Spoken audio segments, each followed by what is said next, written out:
get back to the road. You need to get back over here. You, it's my wife! Get to work, please.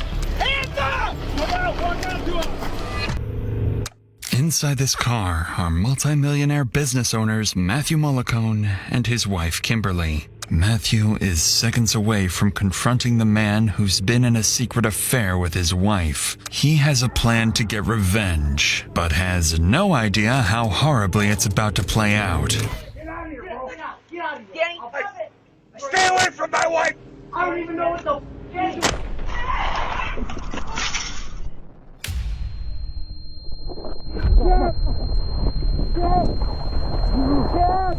I would take 150 back to the road. You need to get back over here.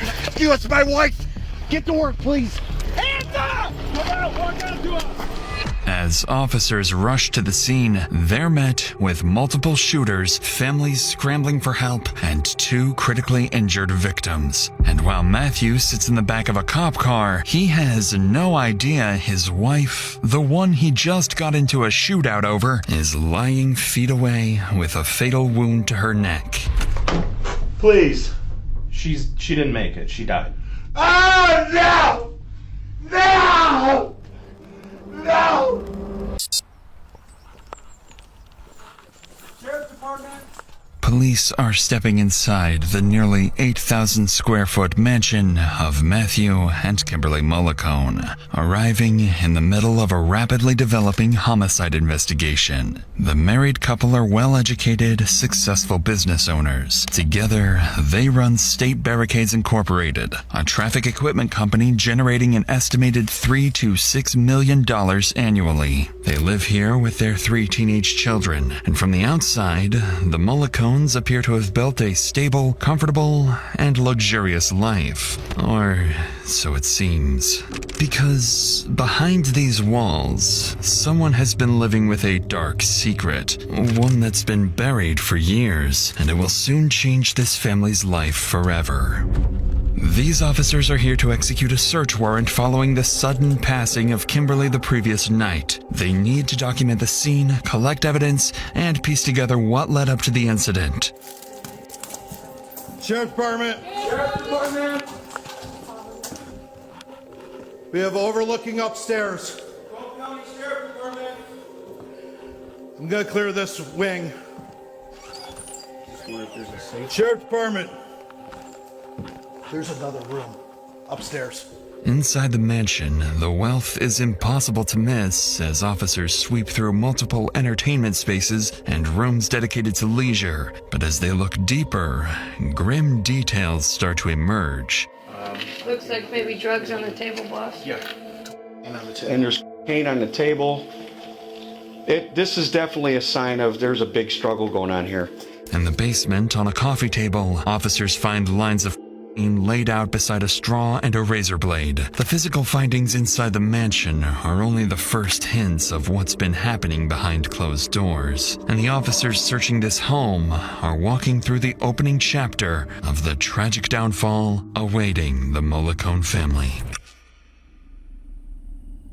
Approximately 15 hours earlier, around 7:15 p.m., Kimberly and Matthew start their night in the basement of their mansion, drinking, smoking, and using substances. This is not the first time they've done this, but this time, an argument about Kimberly's affair with another man is in full swing. Matthew believed the affair ended years ago after he confronted her about it, but earlier that day, he discovered it never stopped and that Kimberly transferred nearly $60,000 from their company funds to her lover's debit and credit accounts.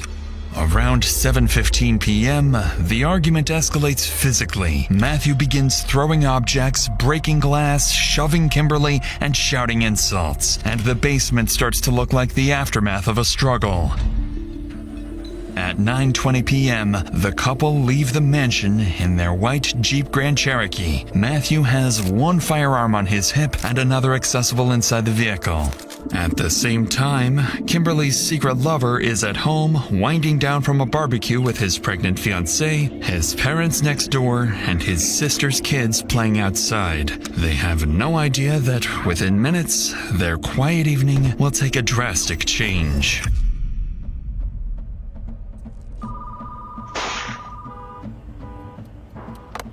911, what is the address of the emergency? An ambulance. What is the address? House. They pulled out What is the address? I don't know the address here. Where are you calling from? There's a house just south of 29 Mile on the east side. I'm in the line of fire. Okay, where is the person with the gun? I'm behind the car. Where is the person that is shooting? He's in the house. Sir, do you have a weapon on you? Yes, I do. You do?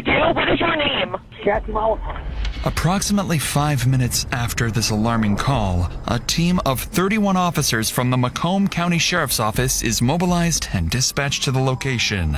All they know is that a man named Matthew Mollicone is trapped in the line of fire and that somewhere nearby an active shooter is targeting innocent victims. When officers arrive, they quickly notice Matthew taking cover behind a smoking car. Get down! Get down! Get down! Hands behind your back! Don't move. What's your name? What's your name? What's your name? Her name's Kim. Her name's Kim. Don't move. Don't fucking move. I'll put him around the bed. All right, I got my wife. He's in custody. Homeowner and shooter still in the home. One victim in the backseat of the white Jeep. She didn't deserve this. Okay, we got a shooter in the house right there. He's 30, he's 35-ish. White 35 years old. White t-shirt. Black hair, white t-shirt. What's his name? Danny. Danny. Yeah, Danny, 35 years old, white t-shirt, dark hair. Don't trust him, he carries 2 guns. Possible 2 guns. Help her, please. Never mind the shooter. Not doing. Help, never mind the shooter. You're behind the car. Get to work. Matthew is clearly distressed, begging officers to save his wife, Kimberly, who is still trapped in the backseat of a car about 100 feet away. 300 feet beyond the car stands the shooter's hideout, a house with multiple windows, an open garage door, and countless angles from which to fire. In the next few seconds, the officers must make a snap decision: neutralize the shooter first and risk Kimberly bleeding out, or step into the dangerous open field to save her.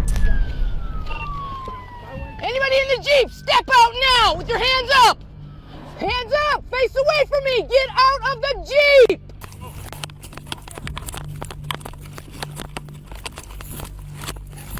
I got you. Take care of her. Yeah. All right. Let's go. Come this way, Mark. Come this way, Mark. Covered. Kim, hang in there. Ambulance. Do we know how many shooters we have in the house? You pulled me in front of the front door. Pull her this way. Pull her this way now. 5 feet. Come on, let's go. Come on, man. It's time to start shooting. So at this time, This ambulance needs to get through. She's more important than that asshole. She don't deserve this, man. We need. Hey, get to work, please. Please, I don't care what you know. You gotta get to work. You need to get back over here. Lay down. You, it's my wife. Get to work, please. Please. Please, I'm begging you. Sir. CPR something. Sir. CPR. Listen, we have an active shooter, man. I can't. I'll do it then. I need a car. Police car down this way. Need cover. We the police truck. We have, looks like 1 gunshot wound to the neck. Her caller says there's an elderly male with a white t-shirt just at the garage. Her father, not the shooter. Okay. After managing to pull Kimberly from the car, paramedics begin working urgently to save her. She's been shot in the neck and is unconscious, so every passing second matters. At the same time, SWAT prepares to move in and neutralize what they believe is an active shooter barricaded inside the house. At this point, officers are operating almost entirely off of Matthew's account, thinking there's an armed gunman inside. In reality, there's no active shooter at all, only a wounded homeowner and several family members inside the residence. Without that context, every tactical decision carries enormous risk and could put innocent lives in danger. And within seconds, that possibility is tested when the 2 elderly parents suddenly emerge from the house. Hands off.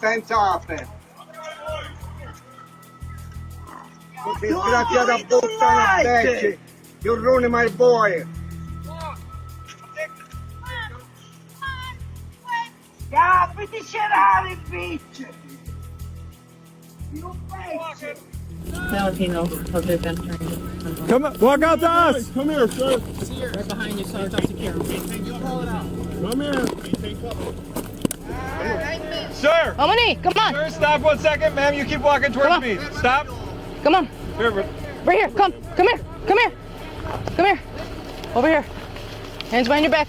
Right. Hands behind your back. It's okay. It's okay. It's okay. It's okay. It's okay. I don't do nothing. It's okay. It's okay. It's okay. It's okay. Who else is in the house? My daughter alone, my little grandchildren. 2 little children? And my daughter, Gabriel. Your daughter, 2 grandchildren, Dos? and your Yes, son. Where's your son at? in the floor. Yeah. Right here, Salvatore. That's why I have a piece right next to your left foot. Because of a language barrier, officers are only able to piece together fragments of what the elderly couple is saying. It sounds like their son is wounded inside the home, along with his fiancée, sister, and 2 children. Strangely, the couple themselves appear unharmed, despite having just exited the same house where the alleged gunman is believed to be hiding. This observation leads officers to believe that the wounded son inside the house is the gunman Matthew claimed had been firing at him when police first arrived. But before they can reassess their strategy, someone else suddenly rushes out of the house.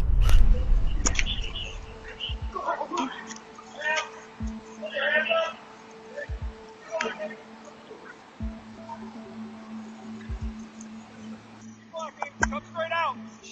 Towards me. Ma'am, go to your right side of the car. Your right. Keep your hands where you can see them. With the 3 more family members out of the house, police now believe only 2 people inside remain, the elderly couple's son and his fiancée. And based on Matthew's 911 call and earlier statements, they're operating under the assumption that the son inside is armed and extremely dangerous. So officers tighten the perimeter and cautiously advance towards the house, preparing for a potential shootout. I got it. I got a revolver on the ground here. Hold that ground. Yep, I got a revolver on the ground right here.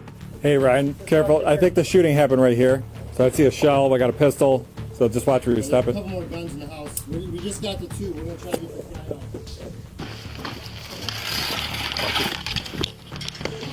out. Sheriff Flat! Sheriff Flat! Show me your hands! On the ground, on the ground! Hey, got it on the ground. There's a resident down, okay? Take down. By the way. There's a 22 in that closet. We'll just leave it there, guys. Okay. It's gonna hurt. Hey, listen, dude. It's gonna hurt, but it's for your best good, all right? It's been bleeding out, man. What's your name? Danny, I'm Jason. How you doing?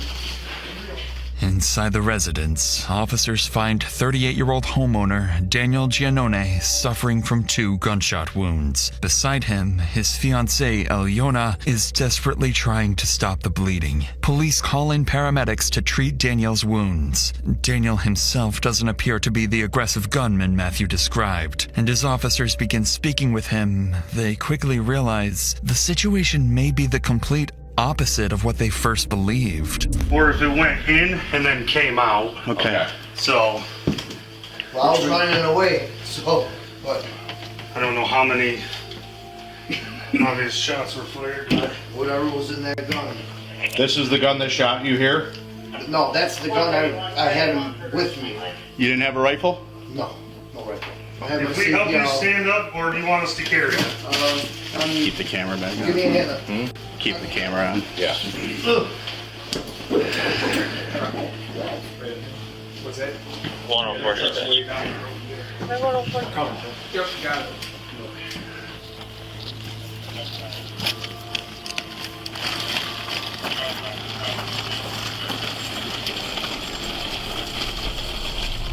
By some miracle, officers finally managed to stabilize the scene without further casualties. Following this, Daniel is placed on a stretcher and carried out of the house to be transported to the hospital. Thanks to his fiancée's quick efforts to control the bleeding, he has a chance to survive. However, the outcome is different for Kimberly, as on the other side of the property, paramedics reach a grim conclusion.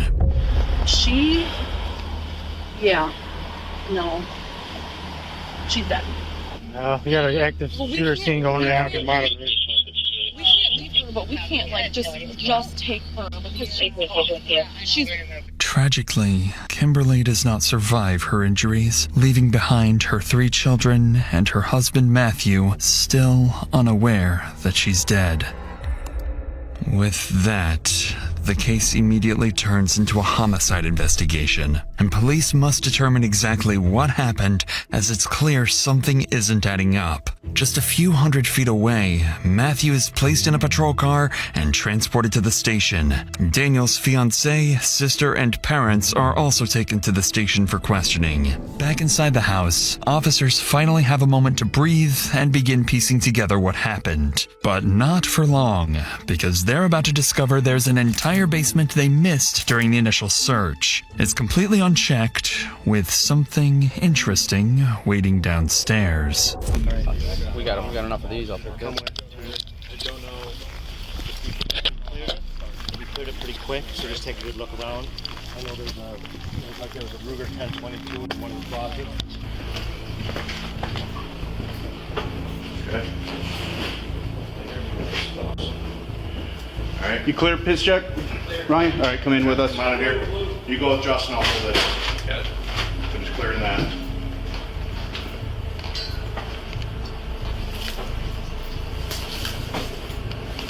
We got a door closed. That's a separate room from where I'm at. Okay. I'm just gonna open it. Go. Don't go. Don't go. Wow. Pass you, okay? Yep. Yep. Room clear. Clear.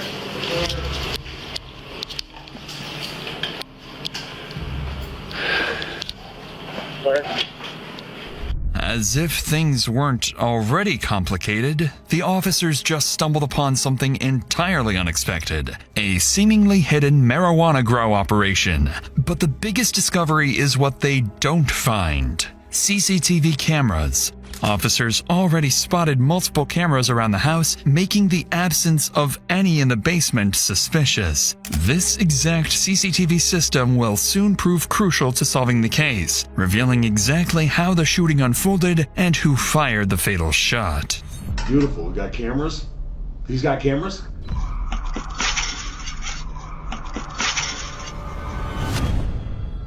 By the time the house is fully cleared, police begin locking down the scene and send Kimberly's body for autopsy. Following this, some of the most experienced investigators in the state are brought in to take over the case, led by Detective Frazier of the Macomb County Sheriff's Office. Frazier quickly begins identifying the people he and his team will need to focus on: Matthew, a supposed victim of the shooting; Daniel, the wounded homeowner, and Daniel's inner circle, mainly his sister, Gabriella, and his fiancée, Alyona.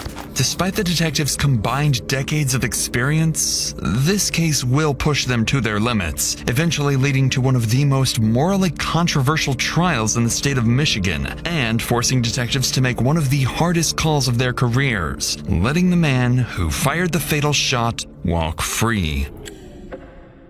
It's now 3 hours after the shooting, and based on preliminary statements from responding officers, investigators believe they may be dealing with a volatile dispute between two families, with multiple shooters in the picture. So they need to determine what sparked the conflict and who fired the fatal shot that ended Kimberly's life. However, there is one major problem ahead. In cases like this, there is no neutral ground. Every statement will be biased, and each person will blame the other side. Additionally, both primary suspects are temporarily off the table, as Daniel is being treated at the hospital and Matthew is too emotionally volatile to be interviewed. Still, investigators have to start somewhere, so they decide to begin by interviewing Daniel's family, starting with his fiancée, Alyona. Her account will be compared against other witness statements, looking for inconsistencies that might expose the truth. But for Alyona, this interview serves a different purpose, as she will slowly begin to realize that the man she plans to marry has been living a secret double life for years. Anytime you want to be done, just let me know. You're not under arrest or anything like that. We're just trying to piece together what happened. As I'm sure you are as well. Yeah, I would like to know kind of like Okay. We like heard like little shots, and I didn't like for a second. I was like, oh, is like Danny like scaring the chickens with like a fake gun or something like that, because like we have 6 chickens and they always come to the front, and we're trying to train them to stay in the back. Okay. Not that like I wasn't concerned, but I was like, oh, maybe it's like the chickens. But then it was like shot after shot after shot after shot. And I was like, girls, like come over here, like stay away from the windows, and like, and then SWAT came in, like literally like hands in the air, like I guess, you know, whatever, I don't know, I guess that's how it works. So and then we were out, then we came out of the front door too. Based on Alyona's words, it appears she has no clear understanding of what sparked the shooting. In reality, she knows more than she thinks. She just needs the right questions to connect the dots. There's no way. There's who's no this way. guy at your house? He said stay away from my wife, so that's gotta be either somebody he's like Ellie. Either been with or is with right now. Ellie? I don't know. Who's he been with? I know he was with the lady, but what's her name? Kim. Okay. But as far as I know, they were like done. Okay, so why is he showing up at your house now? That's a good question now. I don't understand why she would come with him, like why she would bring him there. That's kind of weird too, though. If I was having an affair, I wouldn't exactly take my husband to the person that I'm having an affair with. Sounds like maybe things didn't end there. If this guy's showing up saying that. Great timing. Things are finally starting to make sense in the room, and it's becoming clear to detectives that Alyona's fiancé, Daniel, had a past affair with Matthew's wife, Kimberly. Yet Alyona seems clueless that the affair was still ongoing. She's convinced it ended long ago and that they were happy together again. Whether that's the actual truth remains to be seen. By now, investigators understand they're dealing with people who have secrets, and that no one involved can be taken at face value, especially the 2 men at the center of it all, Daniel and Matthew. So with Alyona's statement recorded, investigators wrap up the interview and prepare to speak with Daniel's sister, Gabriella, the mother who fled the house with her terrified children when SWAT arrived. Unlike Alyona, Gabriella will prove far more aware of her brother's secret affair with Kimberly. There's a lot going on tonight, and we're just trying to get to the bottom of it. This is horrifying. Horrifying this would happen in our home. My mom was inside. I could see them over at his house. My brother was barbecuing. They were hanging out. Girls were excited. DTE comes. We start having a conversation, telling me what's going on. Well, then I started hearing crazy rounds of gunshots. Like, not normal. So I look over, and I just start hearing yelling.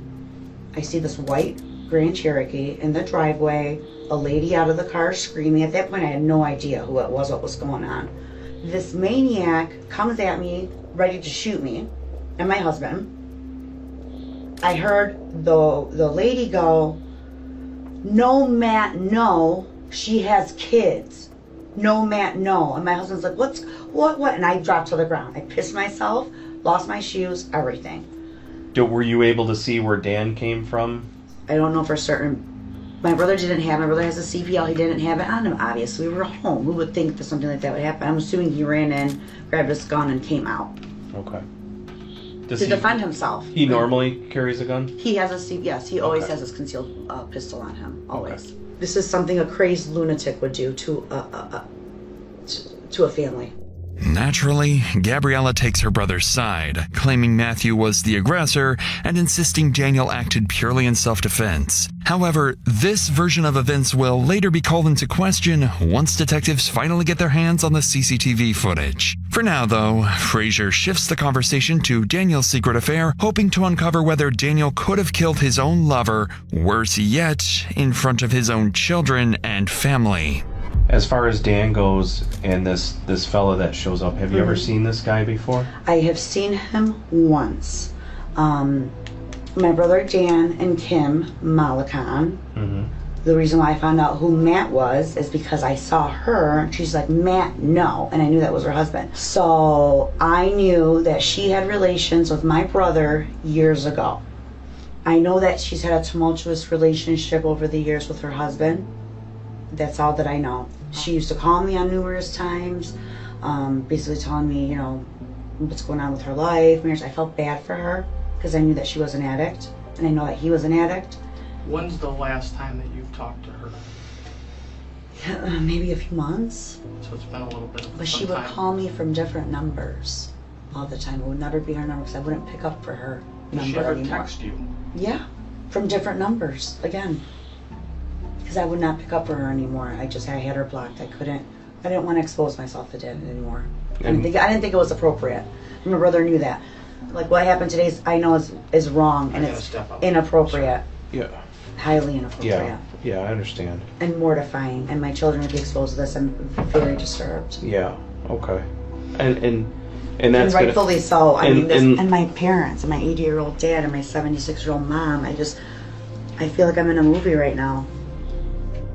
Gabriella leaves little room for doubt. The affair between her brother and Kimberly is, in her view, the catalyst for the entire confrontation. With that in mind, detectives conclude Gabriella's interview and begin weighing their next move. Lead Detective Frazier has more than 2 decades of homicide experience, and by now he has a working theory of how the shooting began and what connects the 2 primary suspects. But one crucial detail remains unresolved. Who fired the fatal shot that ended Kimberly's life?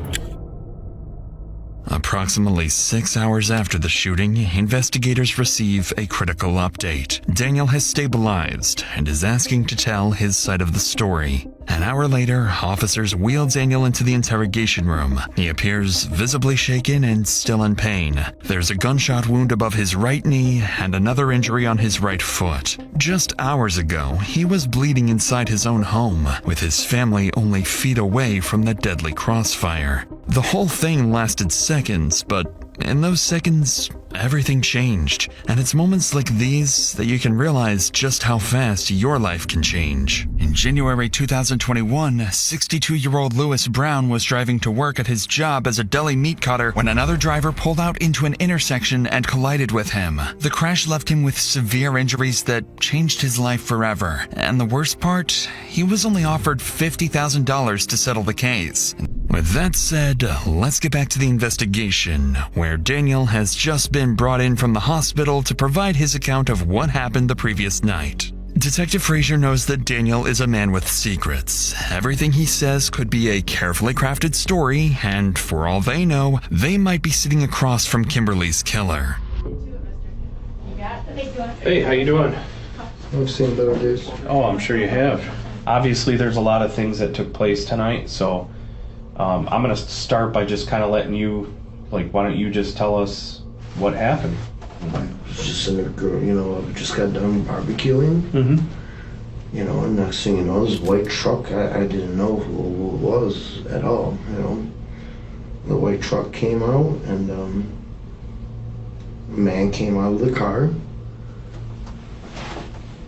Came towards me. I didn't know who it was, I had my business truck outside. I figured, somebody wanted something, but he came to me pretty aggressive. And from that point on, it's just like a daze for me. And he, he showed me his gun, you know what I'm saying? And I had my weapon on me, and I'm like, leave.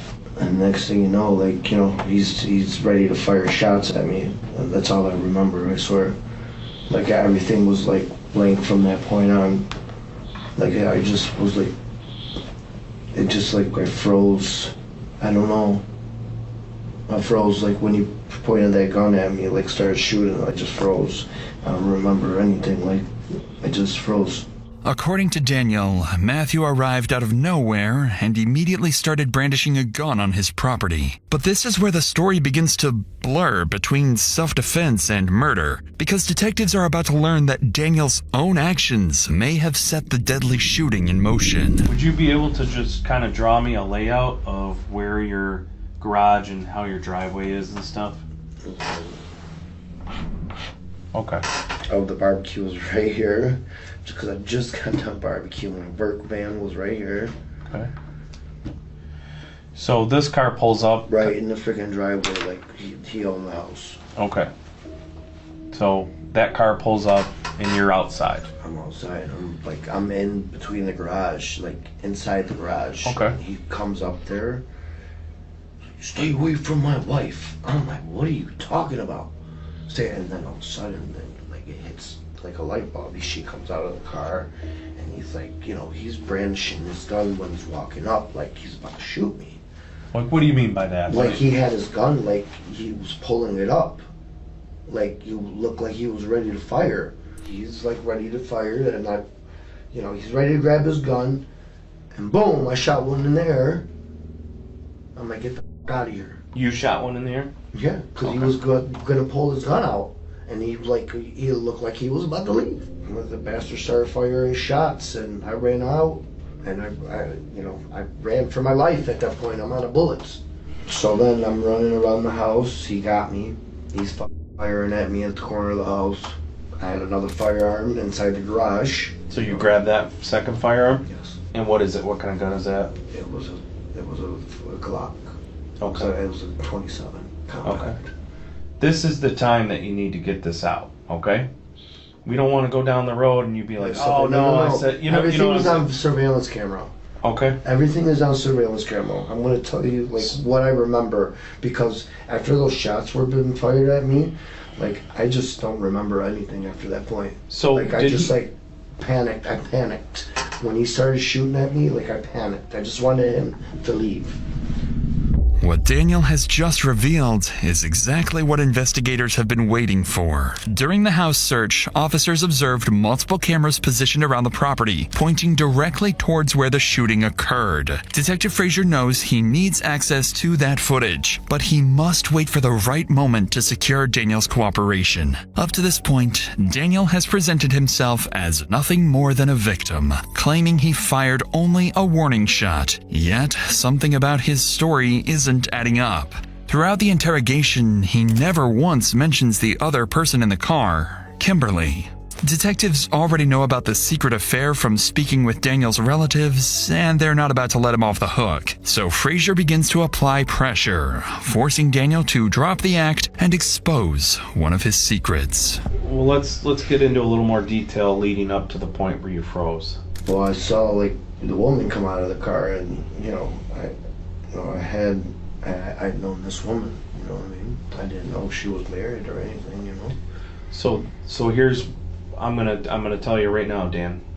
Some of the questions that we're asking you, right? We might already know the answers to some of them, right? I know and I'm not trying. This is your job. I'm not trying to play games with you, and I'm not trying to act like I know something you don't, right? I'm trying to go home and get this done as possible. So here's the deal, Dan. You know, obviously Kim was somebody that you knew, right? Yes. And you knew her on a personal level? Yes. Can you explain that to me? I've known this girl for quite some time, and ever since I met my wife, I've just parted ways. Okay. You know. I'm trying to put this together. We did get the information. We know that you had relations with her. Let's go back. I've had, right? Yeah. But what I'm trying to figure out is why tonight? That's what I'm trying to figure out. Right, Danny, what happened recently? Why would this come to fruition tonight? I swear on everything, I have no idea, because that's what my wife is telling me, what is going on. I don't have any calls from, like, I don't call her, period. Now, I know in the past, your now fiance had some issues with her. Yes.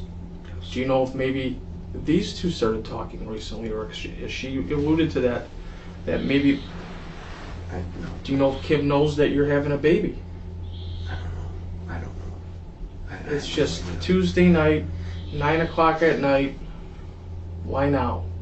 I don't know. That's the same thing I'm trying to get at, because I haven't been there in a long time.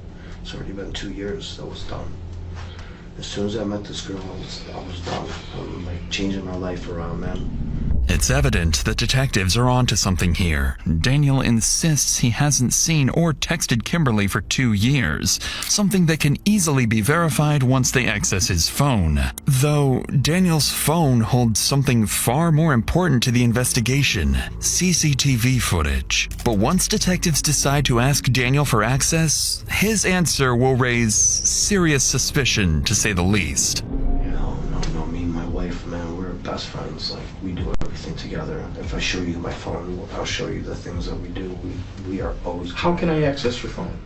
Well, why you guys need my phone, though? Well, this is what's going to happen. We have your phone. We also have your fiance's phone. We're going to get the information one way or another. The other part of it too is it just goes to the other part of this story, right?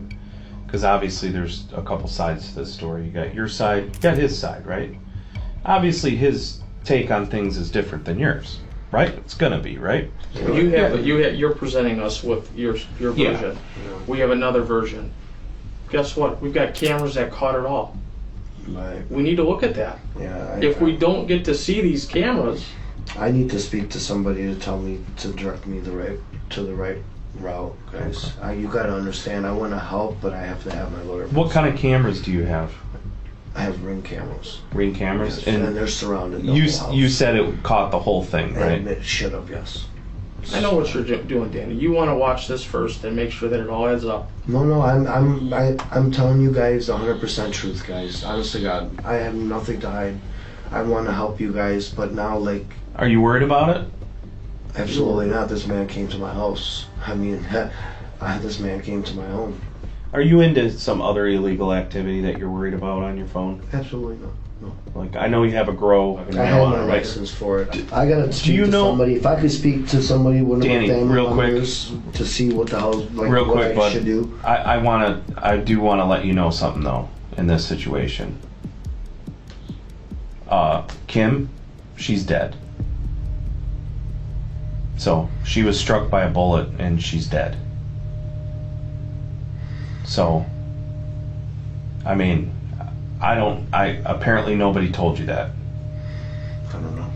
I don't know what the hell happened if he did anybody tell you that, Danny? Okay.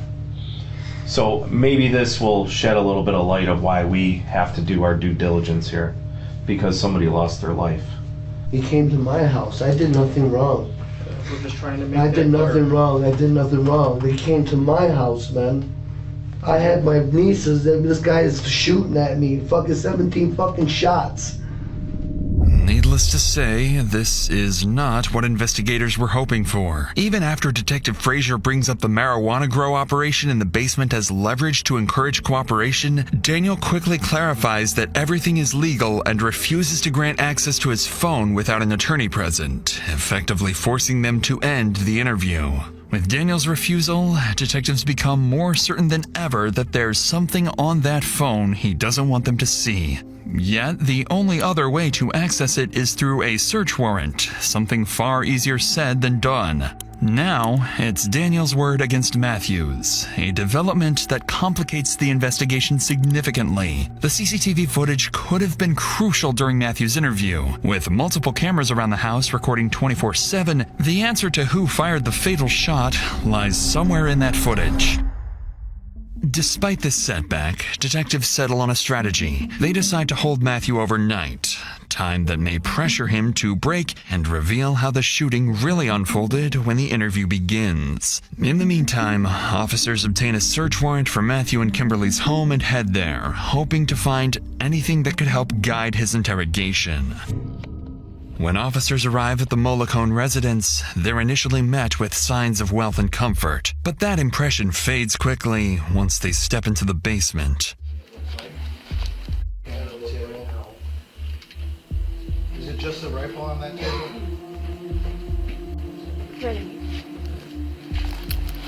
No. No. Only Paul's in there right now. No, but there's definitely signs of stuff being thrown and shattered. There was definitely a struggle in his. It's clear that the basement was the aftermath of a violent altercation. Officers also discover cocaine residue and a straw, suggesting that Matthew may have been heavily under the influence of drugs and alcohol during the shooting. As they continue the search, officers locate multiple gun safes in the basement and elsewhere in the house. Upstairs, in the primary bedroom closet, they find a small, clear plastic bag containing cocaine. Taken together, the findings paint a picture of a home stocked with firearms and narcotics, details that will be crucial during Matthew's interview. With the scene documented, officers relay their findings to Detective Frazier, who decides it's time to speak with Matthew. He's been restless for hours about Kimberly's condition, still unaware of her tragic death. Is she okay? I wasn't out there, sir. I've been here the whole time. You can't find out for me? They told you we couldn't tell you, sir. Oh my God. No. God, help her. God, please. She didn't deserve this. What's up? Hey. How's my wife? All right, here's what's gonna happen. Is she okay? Matt? Yeah. If I unhandcuff you, you're gonna behave yourself? Yes, absolutely. Okay, we don't have any issues there? What? When I unhandcuff you, I want you to have a seat, okay, partner? Oh boy, it's not good. No, it's not good, but... Is she alive? Is she alive? Hold on, relax, sit down. Is my wife alive? We're gonna talk real quick here, okay? Hold on 1 second. Oh my God. Tell me. Please. She didn't make it, she died. Oh no! No! No! No! Oh my God, no! No! Oh my God! Was she shot in the chest? Oh my God! I'm sorry, I was next to her. We were trying to get the out of there as these shits were driving in reverse. Oh my God! Oh my God! What has she done? Matthew appears devastated, unable to control his emotions. Yet, to Detective Frazier, something about his reaction feels off. Detectives like Frazier are trained never to take anything at face value, carefully watching for even the smallest inconsistencies in a suspect's behavior. And in the moments that follow, Frazier's instincts would prove correct, as Matthew's behavior is about to shift completely. What just happened? Psycho! That asshole! Oh my God! Did he make it? That's why my wife's dead, because I'm a horrible shot! What a psychopath. Do you want to tell me about it? Sure. This guy and my wife have been having an affair for 9.5 years. I found out about it 6.5 years ago. And I found out about it again 45 days ago. We were going to the house for her to tell him, stop calling me, I'm done with you. He's engaged too, you know. He's cheating on his fiancée, she's cheating on me, you know. She was gonna end it. And I said, I'll go with you. Make sure it's safe there, because he's got him and the girl there. After his emotional breakdown, Matthew suddenly regains composure, prompting Detective Frazier to question whether the reaction was genuine or calculated. But once he's calm, Frazier asks Matthew to walk him through the shooting step by step. It's a strategic decision to lock him into a specific version of events, especially because Matthew has absolutely no idea the entire confrontation was captured on surveillance cameras. Her and I get out of the car. As soon as I get out of the car, he comes out of the garage like this, like a police officer, right at my face. And I put my hands up. And I say, whoa, bro. And she screams at him, Danny. And I said, stop with my wife. As soon as I said that, he shot at me. I ducked around to the back of this car here. And I pulled my firearm and I started shooting at him. He ran this way. I said, Kim, get in the car. We got in the car. We were backing out, and he shot my wife. And the car stopped working. I couldn't get it in gear. So I got behind the car, and I called 911. That's it. That's how fast it. When he shot my wife, the car stopped somehow. And I got out. He was shooting at the car. I got out of the car, and I was shooting back again. And he ran around the side of the house. And then I didn't see him no more. And then I went to my wife, and I hid behind the back of the car. Why would he do that? Like, she went there to talk to him. And this guy comes out like goddamn Rambo, firing his shit. I had my hands in the air with no weapon. My clip was concealed, officer detective. My gun was in its holster and concealed. I was like this. As As expected, Matthew's story is the complete opposite of Daniel's. He insinuates that he acted in self-defense and claims that Kimberly's death was simply because he's a bad shot. Though one detail in his account immediately stands out, Matthew insists his weapon was concealed the entire time. Yet, when he reenacts the moment and raises his hands, the detective can clearly see that the gun would have been visible. But before Detective Frazier can press him on that inconsistency, he is called out of the room with a critical update. The CCTV footage has just come in. Daniel has finally agreed to grant access to the footage, either out of guilt or confidence that it will clear his name. So detectives immediately begin combing through the recordings, and it doesn't take long before cracks begin to form in both men's stories. At 9:30 p.m., Matthew's car arrives at the property, and at first, events appear to follow his version of the story. The first gunshot heard in the background is fired by Daniel as a warning, just as both men described in their interviews. But in the minutes that follow, things begin to unfold very differently from what either man claimed, and it will determine which of them spends the rest of his life behind bars. Danny! Get out! Danny! Matt! Get in the... Get out! Danny! Stay away from my wife! Stop it! Stop it! Stay away from my wife! Danny! No!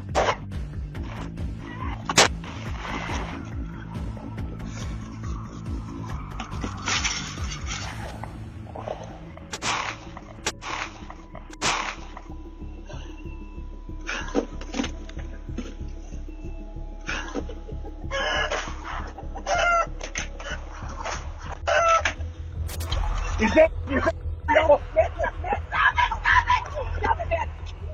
Who else has a gun here? Get out of here. Let's go. Who else has a gun here? Let's go.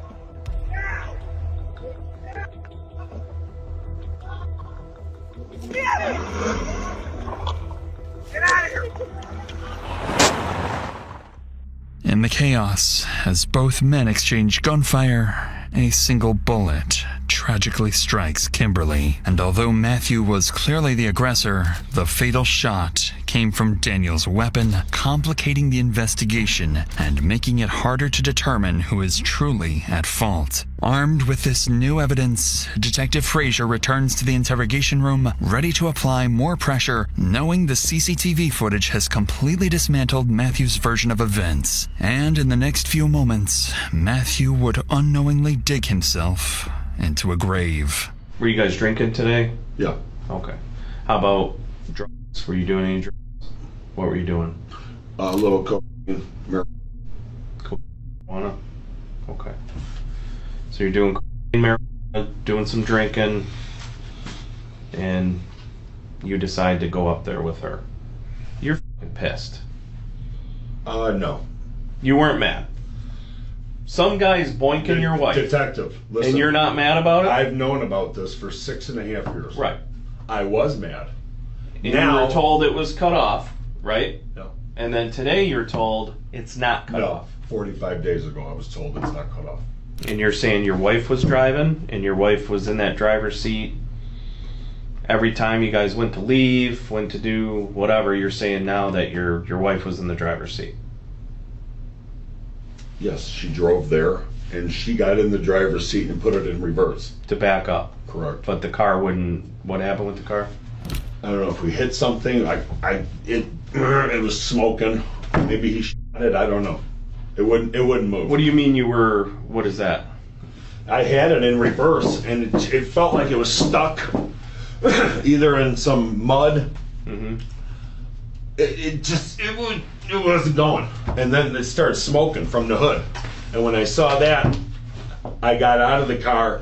So you were, it was like, was it like, you had it in gear, but you were stomping on the gas? When Kim was, she fell over to the side. He's at us at this point. I hop from the passenger into the driver, turn it, and it won't go. And I'm like this, you know? Mm-hmm. And it won't go. So then finally I put it in park and I get out and I go behind the vehicle, and that's where I called you. In a not so unexpected turn, Matthew admits to taking beforehand, something detectives already knew after searching his house. It's at this moment that Detective Frazier would finally confront Matthew with the one piece of evidence he can't talk his way out of. I don't know anybody that's gonna buy this. I wasn't mad. I went there like all cool, all great. Just thought it was gonna be a, you know, I'm sorry, but I don't believe that for a second, Matt. And I don't think anybody else does either, because it just doesn't make any sense. Well, that's going to be easy to prove your theory wrong. Go check for blood in the garage or a bullet hole in the garage. Also the cameras. Okay, there you go. Beautiful. We got cameras. He's got cameras? Does he?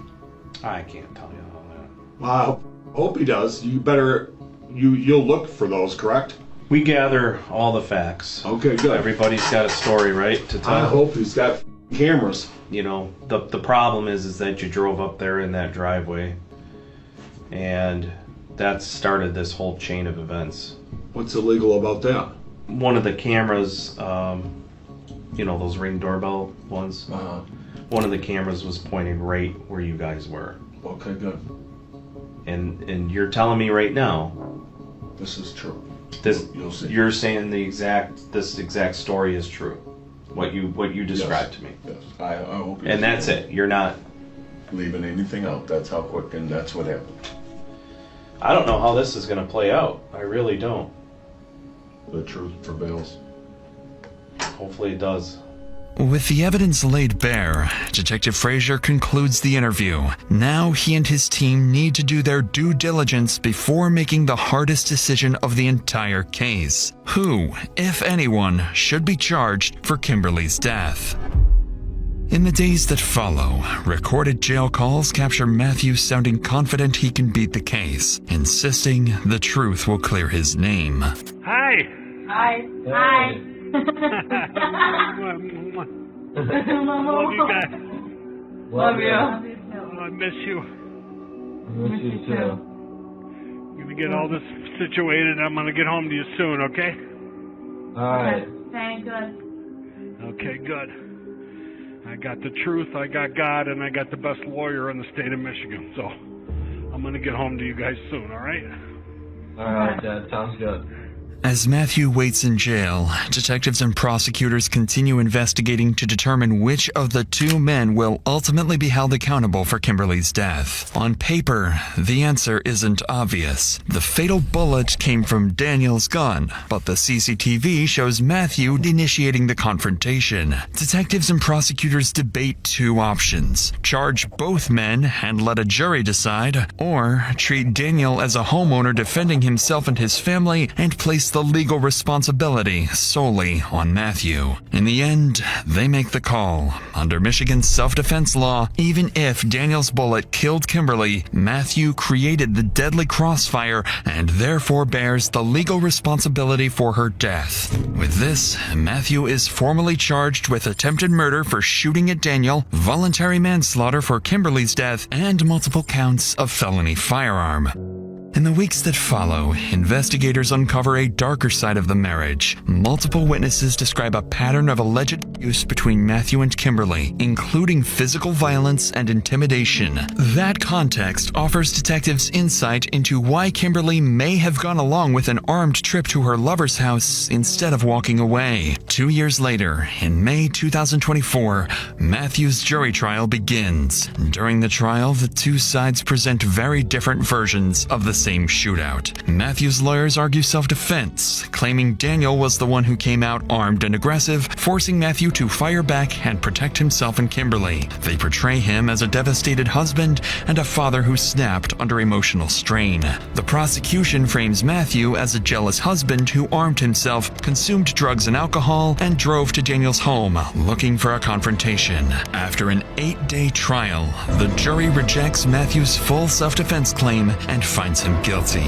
He is sentenced to a maximum of 40 years, with parole possible after roughly 18 years. Meanwhile, Daniele Giannone, the man who fired the fatal shot, is ultimately released without charges.